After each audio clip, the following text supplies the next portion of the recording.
শুরু করছি আল্লাহর নামে, যিনি পরম করুণাময়, অতি দয়ালু।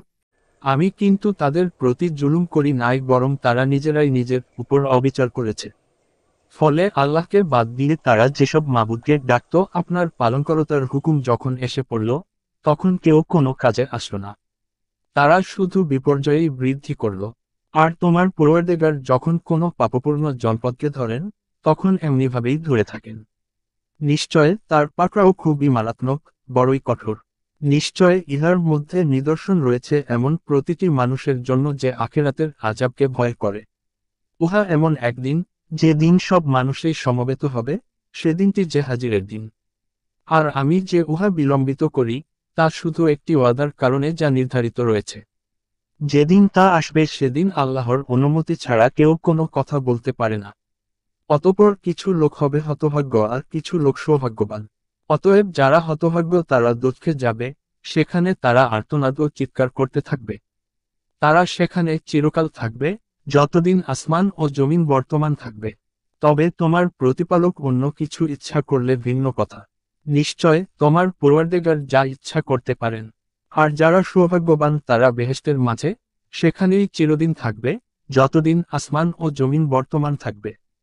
তবে তোমার প্রভু অন্য কিছু ইচ্ছা করলে ভিন্ন কথা। এ দানের ধারাবাহিকতা কখনো ছিন্ন হওয়ার নয়। অতএব তারা যেসবের উপাসনা করে তুমি সে ব্যাপারে কোনরূপ ধোঁকায় পড়বে না। তাদের পূর্ববর্তী বাপ-দাদারা যেমন পূজা উপাসনা করত, এরাও তেমন করছে। আর নিশ্চয় আমি তাদেরকে আযাবের ভাগ কিছু মাত্রও কম না করে পুরোপুরি দান করব। আর আমি মুসা আলাইহি ওয়াসাল্লাম কে অবশ্যই কিতাব দিয়েছিলাম, অতঃপর তাতে বিরোধ সৃষ্টি হলো। বলা বাহুল্য, তোমার পালনকর্তার পক্ষ হতে একটি কথা যদি আগেই বলা না হতো, তাহলে তাদের মধ্যে চূড়ান্ত ফয়সালা হয়ে যেত। তারা এ ব্যাপারে এমনই সন্দেহপ্রবণ যে কিছুতেই নিশ্চিত হতে পারছে না। আর যত লোকই হোক না কেন, যখন সময় হবে, তোমার প্রভু তাদের সকলেরই আমলের প্রতিদান পুরোপুরি দান করবেন। নিশ্চয় তিনি তাদের যাবতীয় কার্যকলাপের খবর রাখেন।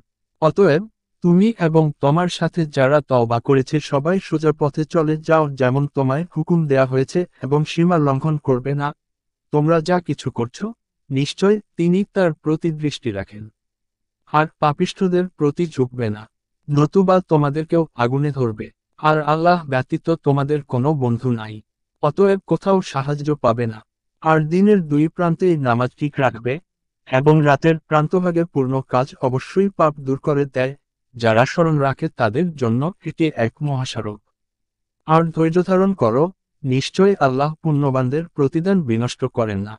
কাজেই তোমাদের পূর্ববর্তী জাতিগুলির মধ্যে এমন সৎকর্মশীল কেন রইল না, যারা পৃথিবীতে বিপর্যয় সৃষ্টি করতে বাধা দিত? তবে মুসলিমের লোক ছিল যাদেরকে আমি তাদের মধ্য হতে রক্ষা করেছি। আর পাপিষ্ঠরা তো ভোগবিলাসে মত্ত ছিল, যার সামগ্রী তাদেরকে যথেষ্ট দেয়া হয়েছিল। আসলে তারা ছিল মহা অপরাধী। আর তোমার পালনকর্তা এমন নন যে জনবসতিগুলোকে অন্যায়ভাবে ধ্বংস করে দেবেন, সেখানকার লোকেরা সৎকর্মশীল হওয়া সত্ত্বেও। আর তোমার পালনকর্তা যদি ইচ্ছা করতেন, তবে অবশ্যই সব মানুষকে একই জাতিসত্তায় পরিণত করতে পারতেন, আর তারা বিভিন্ন ভাগে বিভক্ত হতো না। তোমার পালনকর্তা যাদের উপর রহমত করেছেন, তারা ব্যতীত সবাই চিরদিন মতভেদ করতেই থাকবে, এবং এজন্যই তাদেরকে সৃষ্টি করেছেন। আর তোমার আল্লাহর কথাই পূর্ণ হলো যে অবশ্যই আমি জাহান্নামকে জিন ও মানুষ দ্বারা একযোগে ভর্তি করব। আর আমি রসূলগণের সব বৃত্তান্তই তোমাকে বলছি, যোদ্ধারা তোমার অন্তরকে মজবুত করছি। আর এভাবে তোমার নিকট মহাসত্য এবং ঈমানদারদের জন্য নসিহত ও স্মরণীয় বিষয়বস্তু এসেছে। আর যারা ঈমান আনে না, তাদেরকে বলে দাও যে তোমরা নিজ নিজ অবস্থায় কাজ করে যাও, আমরাও কাজ করে যাই।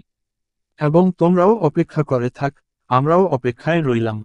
আর আল্লাহর কাছেই আছে আসমান ও জমিনের গোপন তথ্য, আর সকল কাজের প্রত্যাবর্তন তারই দিকে। অতএব তারই বন্দেগী করো এবং তার উপর ভরসা রাখো।